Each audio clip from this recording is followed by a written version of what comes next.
ಕ್ಷಮಿಸಿ, ನಿಮ್ಮ ಪದವಿ ಅಥವಾ ಡಿಪ್ಲೊಮಾ ಪ್ರಮಾಣ ಪತ್ರವು ಎನ್ಎಡಿಯಲ್ಲಿ ಲಭ್ಯವಿಲ್ಲ. ಹೆಚ್ಚಿನ ಮಾಹಿತಿಗಾಗಿ ದಯವಿಟ್ಟು ನಿಮ್ಮ ವಿಶ್ವವಿದ್ಯಾಲಯ ಅಥವಾ ಮಂಡಳಿಯನ್ನ ಸಂಪರ್ಕಿಸಿ. ಸ್ನೇಹಿತರೆ ನಮಸ್ಕಾರ, ನೀವು ನೋಡ್ತಾ ಇದ್ದೀರಾ ಟೆಕ್ನಿಕಲ್ ತಪಸ್ಸು ಯೂಟ್ಯೂಬ್ ಚಾನಲ್. ನಾನು ವಿಕ್ರಮ್. ಸ್ನೇಹಿತರೆ, ಈಗಾಗಲೇ ಸರ್ಕಾರದ ಮಹತ್ವಪೂರ್ಣ ಯೋಜನೆಯಾದ ಯುವ ನಿಧಿ ಯೋಜನೆಗೆ ಈಗಾಗಲೇ ಅರ್ಜಿಗಳನ್ನ ಸಲ್ಲಿಸ್ತಾ ಇದ್ದೀರಾ. ಆದ್ರೆ ಕೆಲವೊಬ್ಬರಿಗೆ ಅರ್ಜಿಯನ್ನ ಸಲ್ಲಿಸಕ್ಕೆ ಆಗ್ತಾ ಇಲ್ಲ. ಯಾಕೆಂದ್ರೆ ನೀವು ಈ ಯೋಜನೆಯ ಅರ್ಜಿಯನ್ನ ಸಲ್ಲಿಸಲು ನೀವು ಅರ್ಹರಾಗಿಲ್ಲ ಅಂತ ಬರ್ತಾ ಇದೆ. ಹೀಗಾಗಿ ಇವತ್ತಿನ ವಿಡಿಯೋದಲ್ಲಿ ನೀವು ಯುವ ನಿಧಿ ಯೋಜನೆಗೆ ಅರ್ಜಿ ಸಲ್ಲಿಸಲು ಅರ್ಹರಾಗಿದ್ದೀರೋ ಇಲ್ವೋ ಎಂಬ ಮಾಹಿತಿಯನ್ನು ಆನ್ಲೈನ್ ಮೂಲಕ ಹೇಗೆ ಪಡೆದುಕೊಳ್ಳೋದು ಎಂಬುದರ ಬಗ್ಗೆ ಸಂಪೂರ್ಣವಾದ ಮಾಹಿತಿಯನ್ನು ನೀಡಲಿದ್ದೇನೆ. ಹೀಗೆ ಹೆಚ್ಚಿನ ಉಪಯುಕ್ತ ವಿಡಿಯೋಗಳನ್ನು ನೋಡಲು ನಮ್ಮ ಟೆಕ್ನಿಕಲ್ ತಪಸ್ಸು ಯೂಟ್ಯೂಬ್ ಚಾನಲ್ನ ಮರೆಯದೆ ಸಬ್ಸ್ಕ್ರೈಬ್ ಮಾಡ್ಕೊಳ್ಳಿ ಅಂತ ಹೇಳ್ತಾ ಬನ್ನಿ ಹಾಗಾದ್ರೆ ಇವತ್ತಿನ ವಿಡಿಯೋನ ಶುರು ಮಾಡೋಣ. ಸ್ನೇಹಿತರೆ, ಮೊದಲಿಗೆ ನೀವು ಈ ಒಂದು ವೆಬ್ಸೈಟ್ಗೆ ಭೇಟಿ ನೀಡಿದ್ರೆ ನೀವು ಯುವ ನಿಧಿ ಯೋಜನೆಗೆ ಅರ್ಹರಾಗಿದ್ದೀರೋ ಇಲ್ವೋ ಎಂಬ ಮಾಹಿತಿನ ಪಡ್ಕೊಬಹುದು. ಇದು ಎನ್ಎಡಿ ಕರ್ನಾಟಕದ ಒಂದು ಅಫಿಷಿಯಲ್ ವೆಬ್ಸೈಟ್ ಆಗಿದೆ. ಇದರಲ್ಲಿ ನೀವು ಎಲ್ಲಾ ವಿಶ್ವವಿದ್ಯಾಲಯದ ಅಂದ್ರೆ ಯೂನಿವರ್ಸಿಟಿಯ ಮಾಹಿತಿಯನ್ನ ನೀವು ಇಲ್ಲಿ ತಿಳ್ಕೊಬಹುದು.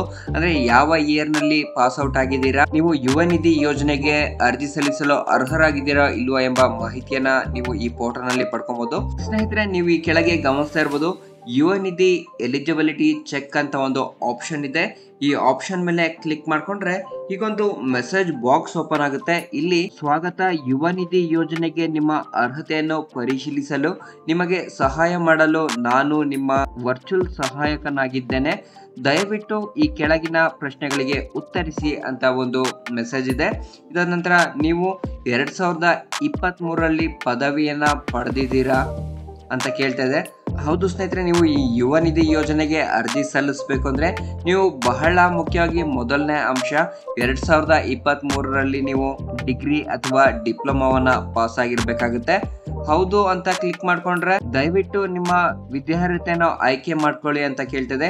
ಇಲ್ಲಿ ಡಿಪ್ಲೊಮಾ ಅಥವಾ ಪದವಿಯನ್ನ ಸೆಲೆಕ್ಟ್ ಮಾಡ್ಕೊಳ್ಳಿ. ಇದಾದ ನಂತರ ನಿಮ್ಮ ವಿಶ್ವವಿದ್ಯಾಲಯವನ್ನು ಕೂಡ ನೀವು ಇಲ್ಲಿ ಸೆಲೆಕ್ಟ್ ಮಾಡ್ಕೊಬೇಕಾಗುತ್ತೆ. ಅಂದ್ರೆ ಯಾವ ಯೂನಿವರ್ಸಿಟಿಲಿ ನೀವು ಡಿಗ್ರಿ ಅಥವಾ ಡಿಪ್ಲೊಮಾವನ್ನ ಮುಗಿಸಿದ್ದೀರಾ ಅಂತ ಕೇಳ್ತಿದೆ, ಅದನ್ನ ಕೂಡ ನೀವು ಇಲ್ಲಿ ಸೆಲೆಕ್ಟ್ ಮಾಡಬೇಕಾಗುತ್ತೆ. ಇದರ ನಂತರ ನಿಮ್ಮ ನೋಂದಣಿ ಸಂಖ್ಯೆಯನ್ನ ಕೂಡ ಇಲ್ಲಿ ಎಂಟರ್ ಮಾಡ್ಕೊಳ್ಳಿ. ನಂತರ ಆಧಾರ್ ಕಾರ್ಡ್ ನಲ್ಲಿ ಇರುವಂತೆ ನಿಮ್ಮ ಹೆಸರನ್ನ ಕೂಡ ಈ ಕಾಲಮ್ ನಲ್ಲಿ ನೀವು ಎಂಟರ್ ಮಾಡ್ಕೊಬೇಕಾಗುತ್ತೆ. ಇದರ ನಂತರ ಇಲ್ಲಿ ಪಕ್ಕದಲ್ಲಿ ಸೆಂಡ್ ಮೇಲೆ ಕ್ಲಿಕ್ ಮಾಡ್ಕೊಂಡ್ರೆ ನೀವಿಲ್ಲಿ ಗಮನಿಸ್ತಾ ಇರ್ಬೋದು, ಕ್ಷಮಿಸಿ, ನಿಮ್ಮ ಪದವಿ ಅಥವಾ ಡಿಪ್ಲೊಮಾ ಪ್ರಮಾಣ ಪತ್ರವು ಎನ್ಎಡಿಯಲ್ಲಿ ಲಭ್ಯವಿಲ್ಲ.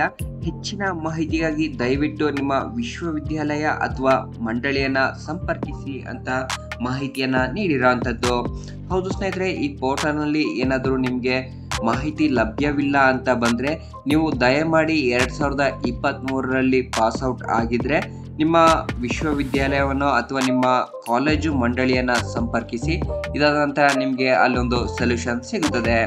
ಆದಷ್ಟು ಬೇಗ ಯಾರು ಎಲಿಜಿಬಲ್ ಇದ್ದಾರೋ 2023ರಲ್ಲಿ ಪಾಸ್ ಔಟ್ ಆಗಿರೋ ಅಂಥವ್ರು ಆದಷ್ಟು ಬೇಗ ಯುವ ನಿಧಿ ಯೋಜನೆಗೆ ಅರ್ಜಿ ಸಲ್ಲಿಸಿ ಅಂತ ಹೇಳ್ತಾ ಈ ಹಿಂದಿನ ವಿಡಿಯೋದಲ್ಲಿ ನಾನು ಯುವ ನಿಧಿ ಯೋಜನೆಗೆ ಅರ್ಜಿ ಸಲ್ಲಿಸಲು ಯಾವೆಲ್ಲ ದಾಖಲಾತಿಗಳು ಬೇಕು ಮತ್ತು ಹೇಗೆ ಅರ್ಜಿ ಸಲ್ಲಿಸಬೇಕು ಎಂಬ ಮಾಹಿತಿಯನ್ನು ಸಂಕ್ಷಿಪ್ತವಾದ ಮಾಹಿತಿಯೊಂದಿಗೆ ನೀಡಿದ್ದೀನಿ. ಆ ವಿಡಿಯೋನ ನೋಡಿ ಅಂತ ಹೇಳ್ತಾ ಹೀಗೆ ಹೆಚ್ಚಿನ ಉಪಯುಕ್ತ ವಿಡಿಯೋಗಳನ್ನು ವೀಕ್ಷಿಸಲು ನಮ್ಮ ಟೆಕ್ನಿಕಲ್ ತಪಸ್ಸು ಯೂಟ್ಯೂಬ್ ಚಾನಲ್ನ ಮರೆಯದೆ ಸಬ್ಸ್ಕ್ರೈಬ್ ಮಾಡ್ಕೊಳ್ಳಿ. ಮುಂದಿನ ವಿಡಿಯೋದಲ್ಲಿ ಸಿಗೋಣ. ನಮಸ್ಕಾರ.